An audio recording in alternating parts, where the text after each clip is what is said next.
Alors, je suis aujourd'hui ce 6 juin, 70e anniversaire du débarquement et de la libération de la France. Je fais un appel pour qu'on libère aussi la France de cette loi et qu'on libère surtout de cette incongruité, de cette fausse filiation qu'on a mis en place, qui n'a absolument aucun sens et qui fait tout basculer depuis 2 ans dans notre pays. Aujourd'hui, ça fait même basculer jusqu'à notre logement. Quand on perd ses repères, on perd son appartement. Et puis même, alors heureusement, on retrouve Roland Hureau. Ça c'est bien. Il n'est jamais parti. Il était à Cahors. On n'avait jamais perdu. Oui. Et vous nous direz un petit mot des territoires qu'on perd aussi. Voilà, nous sommes donc le 6 juin. Nous avons vu hier le commissaire de police après 2 passages d'huissier et nous sommes sommés de quitter les lieux. Alors ça, on n'arrête pas d'être sommé de quitter les lieux, mais enfin là, on va donner une réponse certaine, le 26 juin prochain, réponse certaine de date où nous ne saurons plus, où le local sera vacant, vide. Voilà. Or, nous n'avons toujours pas d'appartement de substitution, nous sommes en recherche de nouveaux logements qui passent par la vente des biens de mon patrimoine. Et pour l'instant, réaliser le patrimoine, c'est pas si facile, le marché n'est pas flambant. Je ne vais pas m'étaler, mais enfin en gros, on a déjà réalisé 2 ventes, mais il y a encore 2 biens à vendre. Comment acheter si on n'a pas d'argent? Parce que les bailleurs ne sont pas d'accord pour louer à Frigide Barjot. Enfin, c'est comme ça, c'est compliqué, même en mettant un faux nom, un faux nez, un masque. Au bout d'un moment, ils voient c'est elle, non, bah non, finalement. Alors ils ont peur que, je sais pas, des journalistes, des attaques, voilà. Oui, on peut le dire, aujourd'hui c'est compliqué de vivre en restant porteuse de ce combat. Et je crois que le but c'est de me le faire abandonner. Eh bien je le dis haut et fort, ça, je ne l'abandonnerai pas. C'est pour ça qu'ici, non, on ne peut pas abandonner ce qui est un mensonge de la loi. La loi de la République ne peut pas mentir. Donc je suis heureuse d'accueillir Arnaud. Arnaud, toi tu étais dans les manifestations? Oui, tout à fait. Oui. Voilà, Arnaud, et puis donc Roland, que nous retrouvons aujourd'hui à la faveur de la reprise essayer de rassembler des gens quand même pour continuer derrière l'avenir pour tous, qui est certes, apporte peut-être une demande un peu compliquée, mais elle ne l'est pas et elle est la clé, la séparation des statuts des couples, c'est tout, sachant que la seule filiation dépend de l'homme et de la femme, et comme en Slovaquie, ça a été fait récemment, nous demandons à ce que cette filiation homme et femme, sous forme de mariage, soit inscrite dans la Constitution. Il faut un référendum. Tellement abîmé, le président a tellement perdu de légitimité que je réitère cette demande auprès du président de la République. C'est qu'une fois qu'il aura fini de recevoir la reine, le roi, Poutine et Obama, qui s'occupent de nous et qui proposent de nous redonner la parole pour rétablir un tout petit peu de légitimité dans ce pays, de ce qu'il se rétablisse la légitimité, ou bien que le référendum marche et qu'il en tire les conséquences. Voilà. Cher Roland, un petit mot, vous qui êtes... Le combat contre la loi Taubira est un grand moment historique, un grand moment de notre histoire récente, et il n'aurait pas pu être mené sans la personnalité totalement charismatique de Frigide Barjot, Virginie pour les intimes. C'est pour cette raison que son éventuelle expulsion, par-delà toutes les considérations juridiques, judiciaires et autres, représenterait une véritable tare pour notre régime, ce qu'il faut bien appeler pour notre régime, un événement indélébile qui s'inscrirait lui aussi dans l'histoire. Je ne veux pas comparer à l'assassinat de Jaurès, mais on verra là un lien totalement scandaleux. Bon, j'ajoute que ce combat n'était pas un combat contre les homosexuels, bien entendu. C'était un combat pour le sens commun, pour le bon sens, pour la raison, puisque ce dont il était question avec la loi Taubira, ce dont il est question, c'est de casser les repères fondamentaux de l'homme, de la femme et de nos contemporains. Pour faire de cette société une société atomisée de zombies qui ne savent plus où ils sont, qui ne savent plus d'où ils viennent, Consomme. Et aujourd'hui, nous avons un autre projet de loi qui va exactement dans le même sens, qui est un projet totalement fou, de casser les régions, casser les départements, en même temps qu'il y a des instances européennes qui se chargent de casser les nations.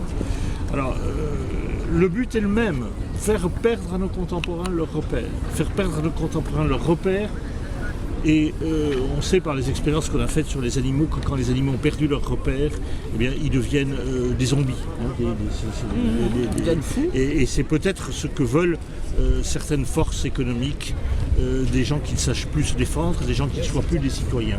On n'a pas de citoyens sans repères et on n'a pas de citoyens sans repères, et parmi eux, le repère de l'homme et de la femme. J'ajoute que la loi Taubira, c'est très accessoirement des cérémonies dans les mairies, c'est principalement le fait de rendre officielle une théorie scientifique, ce qui est déjà contraire à la République. Cette théorie scientifique, c'est la théorie du genre. Et ajoutons que c'est rendre officielle une théorie fausse. Oui, fausse. C'est-à-dire que ce qui ressemble, la seule expérience que nous ayons qui est ressemblée à ça, c'est quand Staline a dit la théorie de Michourine-Lysenko, la théorie de la génétique de Michourine-Lysenko est une théorie vraie, alors que la communauté scientifique mondiale disait que c'était une théorie fausse. Il a fallu attendre la mort de Staline pour que les universités soviétiques se remettent à jour sur ce sujet-là. Donc là aussi, on veut nous faire perdre non seulement nos repères, mais notre bon sens. Alors, je ne crois pas qu'un mouvement de cette ampleur ne puisse pas aboutir à quelque chose, même si dans les médias la loi a été votée, On nous dit qu'elle a été votée, personne n'a vraiment compté. Il y a eu... au Sénat, ça a été limite. Ça n'a pas été limite, on ne sait pas qui a voté pour et qui a voté contre. Donc on ne sait pas, même pas s'il y a eu une majorité au Sénat. On sait que juridiquement le président a dit que la loi a été votée et qu'à partir du moment où personne ne conteste au sein de cette assemblée cette déclaration, la loi est réputée avoir été votée. Puisque nous n'en savons rien, qu'elle l'a été. Voilà. Mais c'est assez significatif qu'on utilise des méthodes de ce genre. C'est très significatif parce que on est dans l'idéologie. La science n'a pas besoin de terrorisme, n'a pas besoin de coups fourrés pour s'imposer, le bon sens non plus, la raison non plus, la morale ordinaire non plus. Mais dès que vous êtes dans des théories fausses, des théories idéologiques, ceux qui les défendent sont crispés. Ils se servent de moyens qui sont totalement contraires au droit, contraires à nos traditions et qui, d'une certaine manière, c'est une menace à la République. Et pour les valeurs démocratiques, on en a l'exemple dans le magnifique combat qui a été mené par Frigide Barjot et qu'elle continue de mener parce qu'elle n'est pas le genre de femme à se laisser démonter. Merci. Surtout si vous êtes avec nous, Roland. Voilà un homme courageux. Merci à Frigide. Et puis toi, tu me likes et tu as compris une chose, c'est qu'il faut, et ça je tiens à le dire, il y a un endroit où on voit que le combat continue, c'est sur Facebook, enfin c'est sur Internet, notamment sur des pages de rassemblement des personnes qui sont les pages Facebook et Twitter. Et là, j'appelle vraiment les gens qui souhaitent qu'on arrive à retrouver une unité, à retrouver un rassemblement et à finalement pouvoir aider les prochains candidats, les politiques qui vont se présenter prochainement au Sénat et puis ensuite à la présidentielle, et peut-être plus tôt que prévu, de venir faire des masses de rassemblements autour de nos idées, enfin autour de notre combat qui continue derrière nos personnes. Voilà, donc je remercie Arnaud, qui est un soutien. Un like, c'est un soutien. Un tweet, c'est un soutien, même si il ne vaut pas soutien. On s'en fiche, c'est le nombre qui compte. Donc je vous incite tous à aller sur les pages de Frigide Barjot, de l'Avenir pour tous. Nous défendons Frigide Barjot contre l'expulsion, ce que tu as fait toi-même. Et puis des amis de Frigide, bien évidemment, sans parler des soutiens aux idées. Des soutiens aux hommes politiques qui portent nos idées. Je pense à deux hommes particulièrement aujourd'hui qui se présentent à la présidence de leur parti, Jean-Christophe Fromentin à l'UDI. Et je n'apporterai pas un soutien trop appuyé parce que on est à l'UDI et dans le centre et ça peut être mal perçu. En tout cas, cet homme a toujours été à nos côtés et je sais qu'il est profondément imprégné de ces valeurs de logique et de bon sens dont nous venons de parler, de valeurs humaines. Et évidemment, je pense à Hervé Mariton qui a annoncé hier sa candidature à la présidence de l'UMP.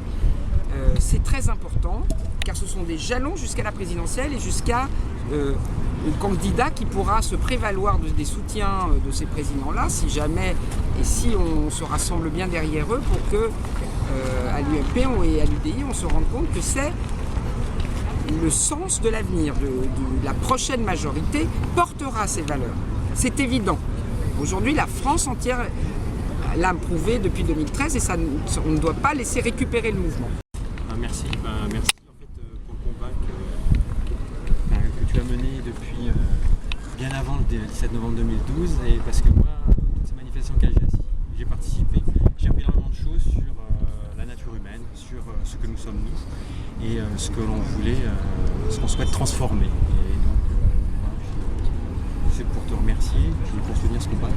Oui, et alors, et puis pour faire venir d'autres gens, tu connais des gens qui viendront, qui n'auront pas peur de se montrer. C'est un combat difficile. Aujourd'hui, on est dans une phase où les lobbies, l'idéologie dominante, les médias disent non, ça n'existe pas, il faut arrêter, c'est pas le moment, c'est pas l'agenda. Alors que nous sommes en résistance en fait. Nous sommes, aujourd'hui c'est le jour anniversaire de la libération, s'il n'y avait pas eu des mouvements de résistance, s'il n'y avait pas eu de général de Gaulle à Londres, s'il n'y avait pas des gens qui s'étaient mis à côté en dehors du régime, en disant les valeurs du régime, nous les emmenons, elles ne sont pas incarnées là où elles étaient pendant l'occupation. Bah écoutez, nous c'est un petit peu ça aujourd'hui. Nous ne sommes pas libres dans notre pays de parler, nous ne sommes pas libres de manifester, nous ne sommes pas libres, on veut faire taire les gens qui portent ça. Aux européennes, ça a été très frappant.